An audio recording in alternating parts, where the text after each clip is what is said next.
The seriousness of the information coming across the news wires right now regarding this massive breach of national security out of Washington, D.C. cannot be overstated. What has just happened is now a turning point for the United States. We are sitting on a precipice.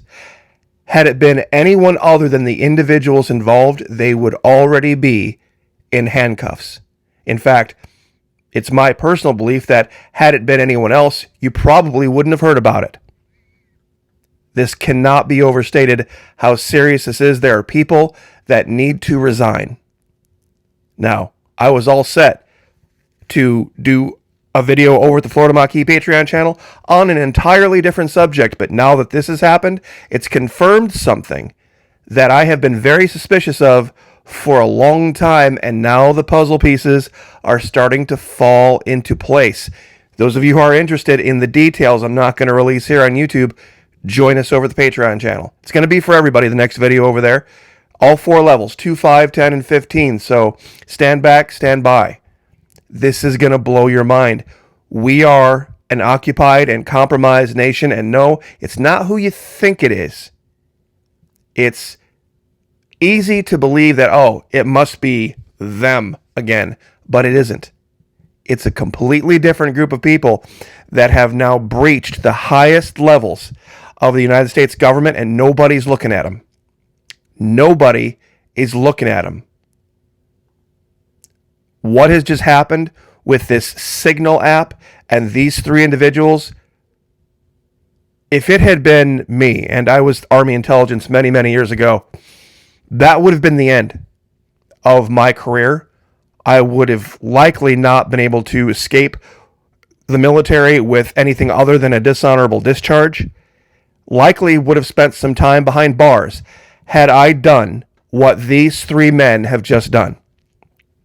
For those of you who don't know what's happened, they were having a discussion of highly classified wartime information in a group chat on the app Signal.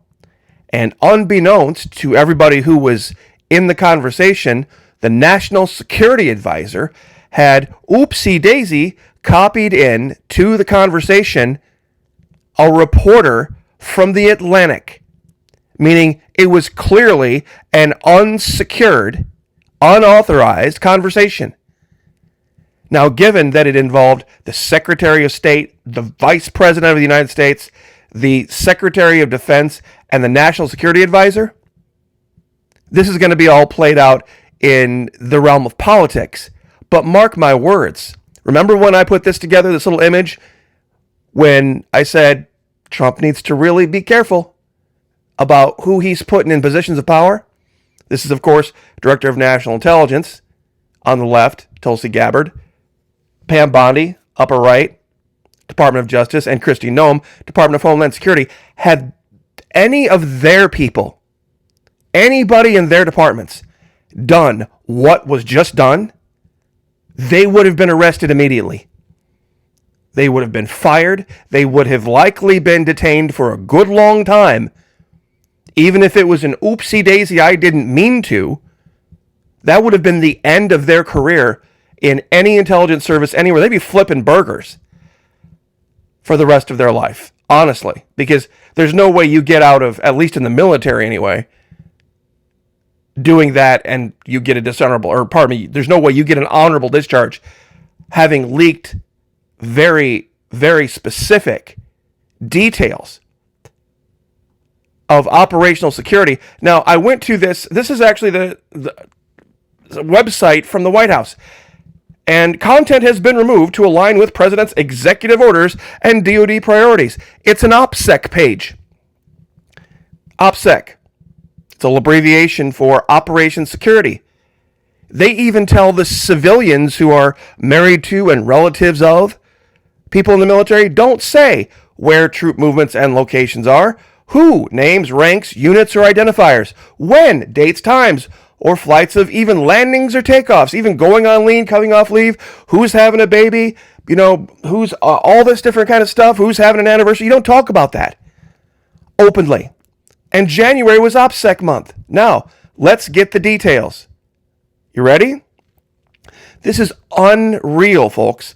Atlantic journalist says Trump officials included him in war plans group chat.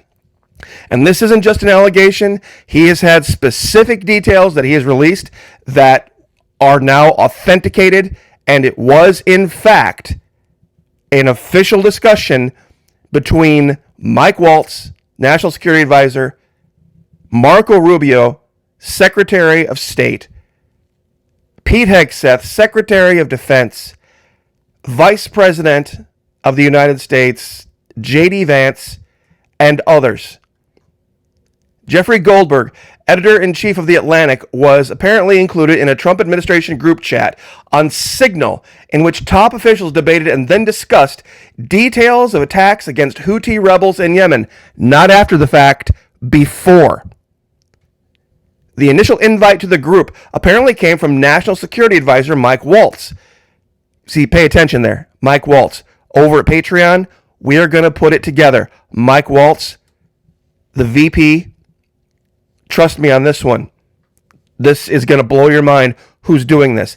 Defense Secretary Pete Hegseth reportedly sent the group details, including weapons to be used, targets, and timing 2 hours ahead of the attacks, which began March 15th.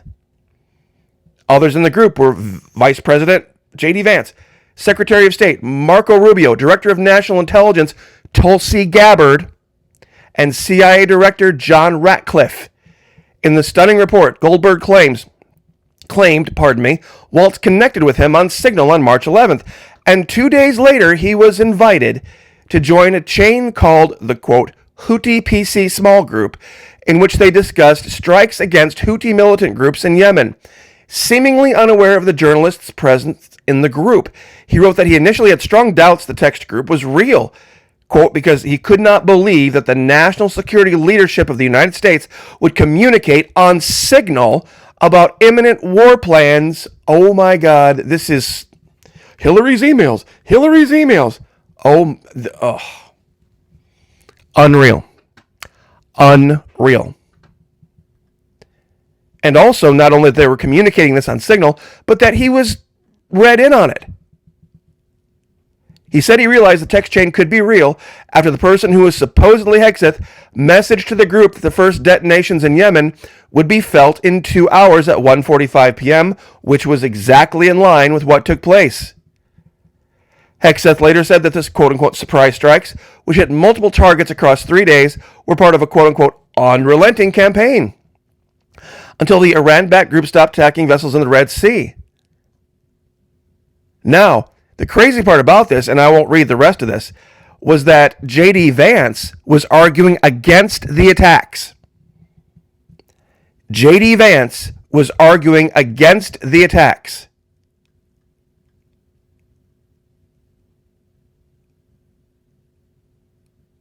Blah, blah, blah, blah. Hold on. Let me find it here. Vance, who was traveling to Michigan at the time, told the group, I think we are making a mistake with the strikes, arguing that 3% of U.S. trade runs through the Suez Canal, as does 40% of European trade. Quote, there is a real risk that the public doesn't understand this or why it's necessary. J.D. Vance continued, I'm not sure the president is aware how inconsistent this is with his message on Europe right now. But he said he was willing to support the consensus of the team and was worried about the messaging of it. Hegseth responded, I fully share your loathing of European freeloading. It's pathetic, but Mike Waltz, National Security Advisor, is correct. We are the only ones on the planet, on our side of the ledger, who can do this. Nobody else even close. Question is timing. I feel like now is as good a time as any, given POTUS directive to reopen shipping lanes. I think we should go, but POTUS still retains 24 hours of decision space. Folks, this is huge.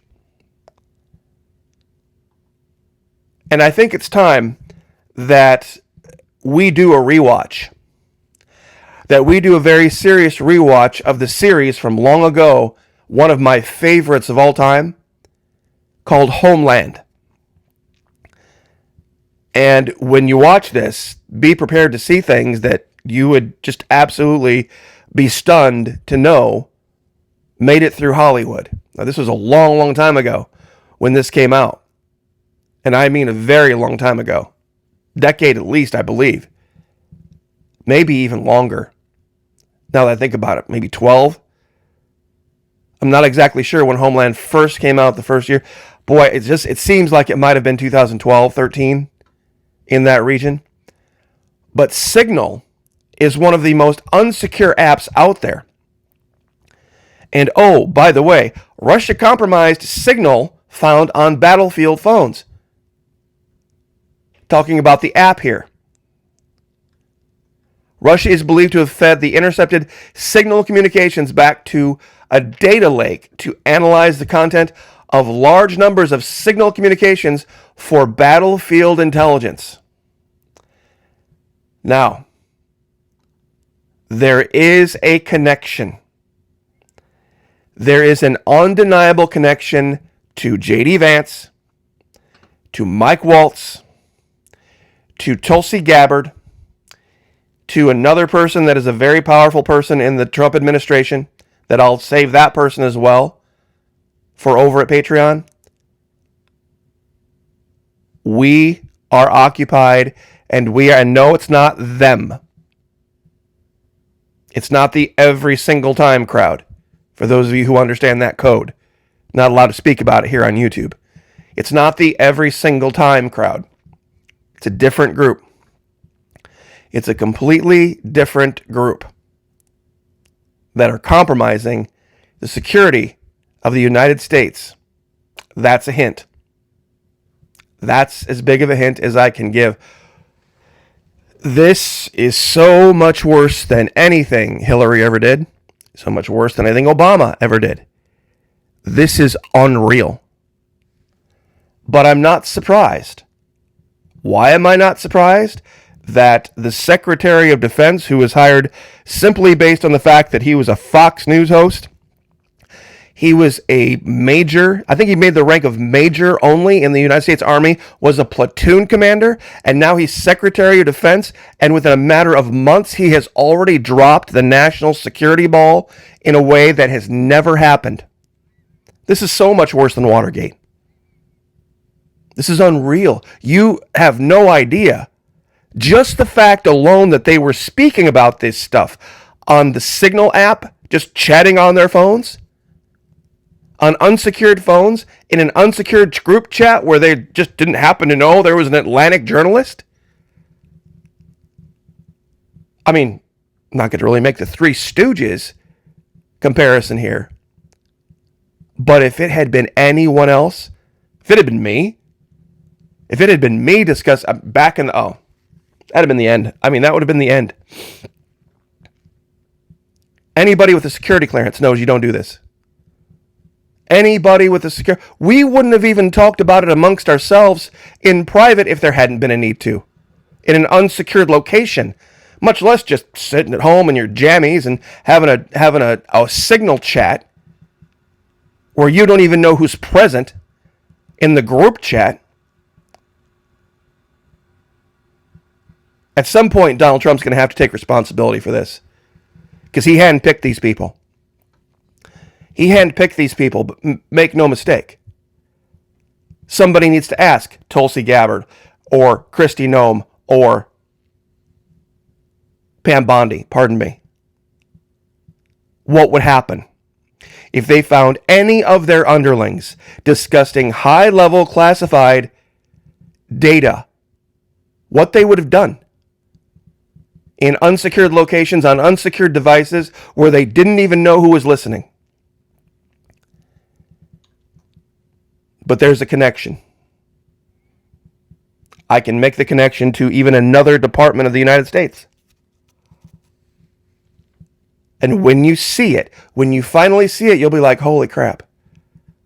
I can even connect this all the way back to the Republican National Convention. It all fits. Oh, great Waheguru. Oh, great Waheguru, the one true God. There's another hint. But we're going to talk about this over Patreon. Absolutely unreal. God bless. Join us over Patreon. Fully refundable first 90 days if you don't think it's worth it. Fully refundable. First 90 days. No questions asked. Love to have you over there. God bless. Pray for each other. Pray for me. I'll pray for you. Not to Wahi Guru, by the way. Lift each other up. Like, share, subscribe. We'll see you guys next time.